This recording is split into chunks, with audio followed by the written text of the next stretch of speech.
Alright guys, we are back with Chang here. Now we're in an AP1 S2000. When I did my video on the ND1 versus ND2 Miatas, you guys in the comments left like something like 100 likes on the comment that said, let's see S2000 versus ND2. So we got Alex back there, who's the owner of this AP1 S2000, and we're just gonna switch off since he's he's got a lot of experience with behind the wheel of this car. We're gonna both get our thoughts on these two cars and see what's what. Let's see if the ND2 is really a spiritual successor to the original S2000. And to do that, we are going to do a little bit of a very unscientific, mind you, 0 to 60 testing. We're just gonna roll into it, but I'll show you the side-by-side footage later to show you guys the difference in the power band and overall acceleration of these cars from low RPMs. All right, let's see that VTEC.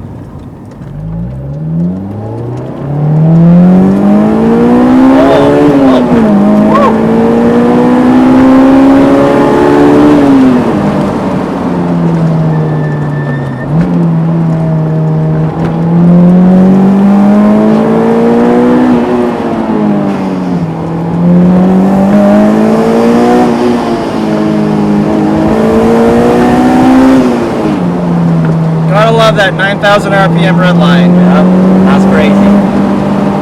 All right, that's just a little taste of VTEC for you, Chang. I know you've never experienced it before. Granted, this AP1 is not 100% stock.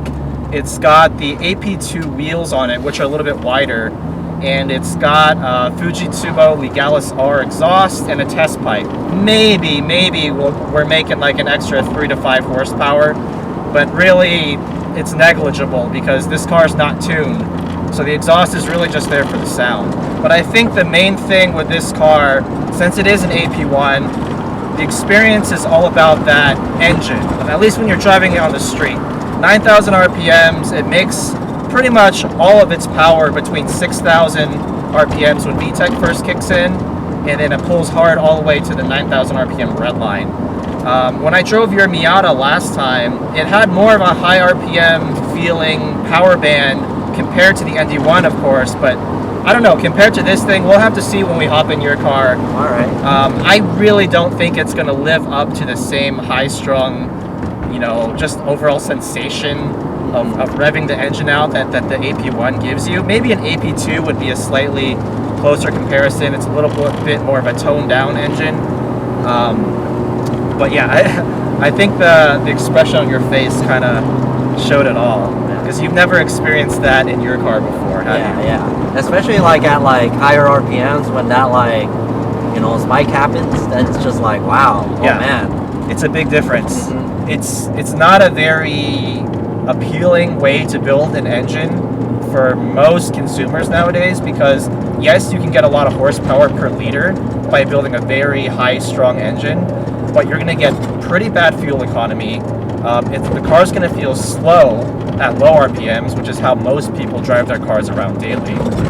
And it's just not as cost effective to make engines like that either, because you can't really, or manufacturers aren't really going to put those engines in economy cars. Like the ND2 Miata has a engine that's basically a slightly modified version of a Mazda 3 engine, so they have those economies of scale there. You can't really do that with a really high RPM engine. No one really wants a 9,000 RPM Mazda 3, for example. Not that I would complain, but I'm pretty sure most people would not be into that. The body roll is a lot better on here. In this car? Yeah. Interesting that you say that, because that's one of my main complaints with the ND1 and the ND2. Even though yours is the club package with the Bilstein suspension, it feels too soft when you're pushing the car hard.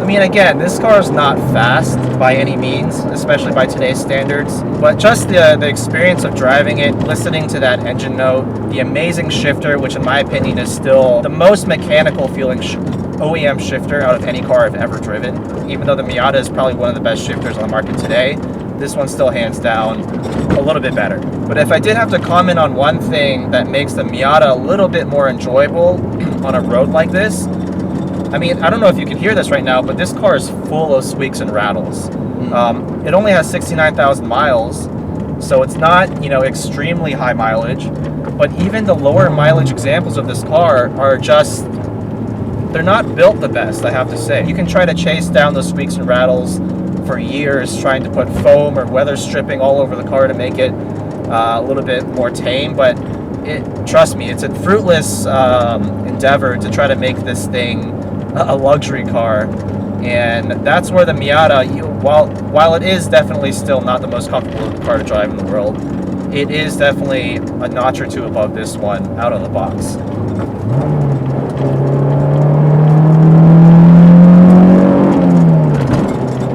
So you can tell that was an acceleration pull from like 4,000 to 6,000 right before VTEC hits. It doesn't have a whole lot of guts below 6,000. It makes a lot of noise, but it's not going to push you in the back of your seat with its acceleration.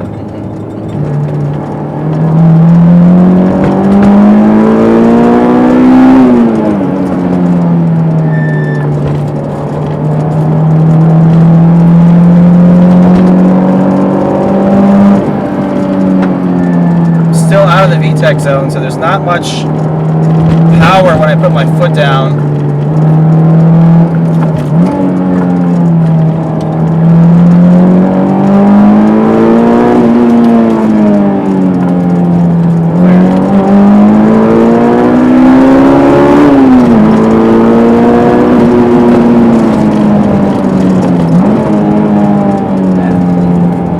Enjoyable to drive, man.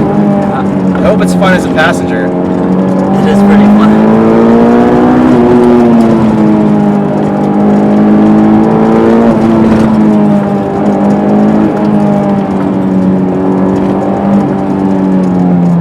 I feel like when the VTEC kicks in, my entire like insides just fly around. Your insides just fly around. That's a good way to describe it.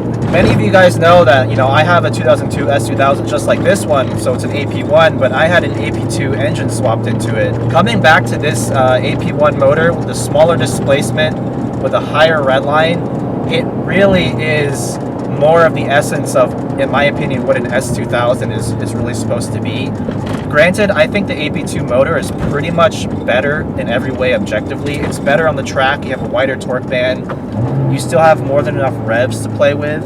But just the feeling of 9,000 RPMs, it's not quite there in the AP2. Let's hop into the ND2 Miata. It's an RF. So that car actually weighs around 350 pounds less than this S2000. This S2000 is a pretty light car at 2,800 pounds. So I think that's going to be one key differentiator between these two cars, besides the engines. All right, guys, we're here with Alex. What's up, guys? We're in the 2019 ND2 Miata RF. Just like we did in the S2000, let's just do a very unscientific 0 to 60 roll.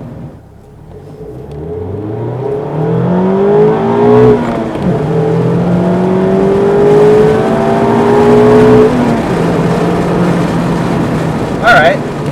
Honestly, that feels very similar in acceleration.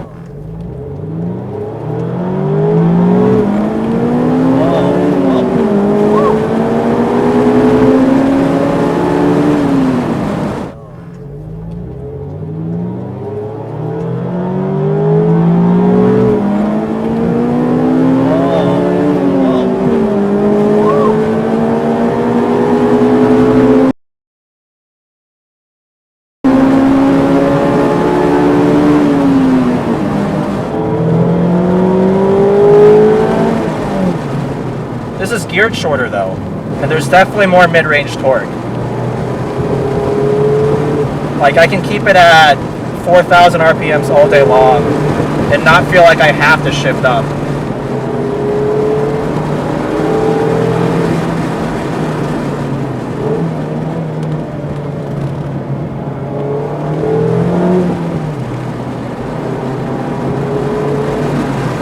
That felt really fast. Right? That felt faster than I'm used to in my car, but driver and passenger are totally different. Yeah, being definitely. In the position. Yeah. Your sense of speed is different when you're a passenger. This car definitely feels more nimble than the S2000. I think if you do the math, right? You and I sitting in this car right now is probably still a little bit less weight than your S2000 with no one in it. By itself, yeah. Yeah, because it's 2450 versus 2800. Yeah. So I'm pretty sure you don't weigh 200 pounds. Yeah, I also had stuff in my trunk, so. Fair enough. This car has kind of always been criticized for its soft suspension setting, even with the optional Bilstein dampers, which this car does have. The softness I'm okay with, but the initial feeling when you turn in, it just doesn't feel like it knows what it wants to do. Yeah, that kind of on-center steering response isn't quite there. I agree. But once you get it settled, the car feels great. I agree. Yeah, like the outright grip level is pretty good once that suspension is kind of set mid-corner. But the initial turn-in, it feels kind of vague. You can't really tell what the car wants to do. Also, the steering's way lighter than the S2000 steering. But I feel like it doesn't load up as well. All right, so let's have you hop in the Miata for the uphill, because I think that's where you can really wind it out more and get a better sense of it. Can you take a photo of 2 wings? People are gonna. The 2 wings. People are gonna say it's not a fair judgment. Oh, yeah, the extra downforce though. Yeah.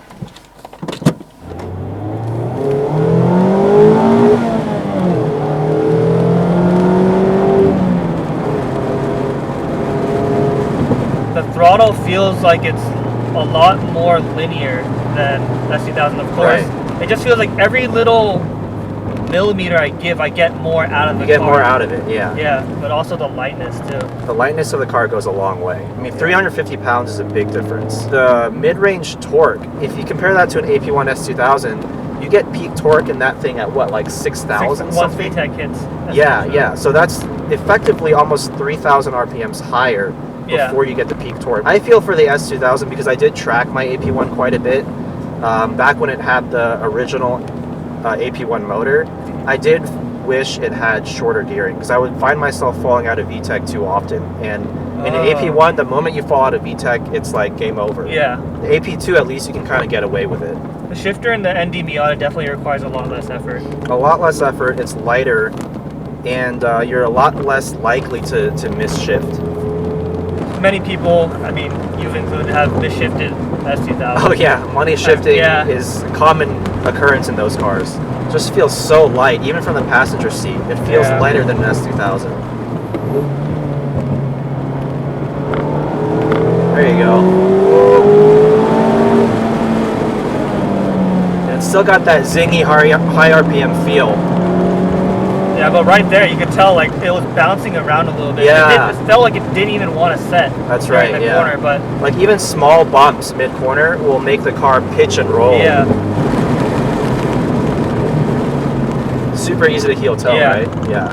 End of the day, this is still absolutely a great driver's car. Yeah, and the fact that there's no really other car in the market like it, right? I would say it's very good value too. Value for money if you don't care about performance numbers, if you really just want that raw driving experience. All the controls fall to hand very well. The steering feels good, the shifter feels good, the throttle response is good. Everything about this car is very driver focused. Yeah, I would even say it's the S2000 of this decade.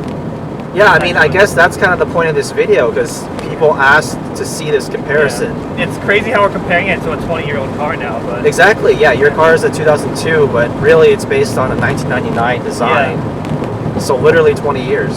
So I guess the question really is, I mean, yeah, these are still like brand new today. They're still anywhere from, I guess if you get the soft top version, you can get them for around 30. Yeah. Or if you go for the RF with a few options, you're getting close to like 35.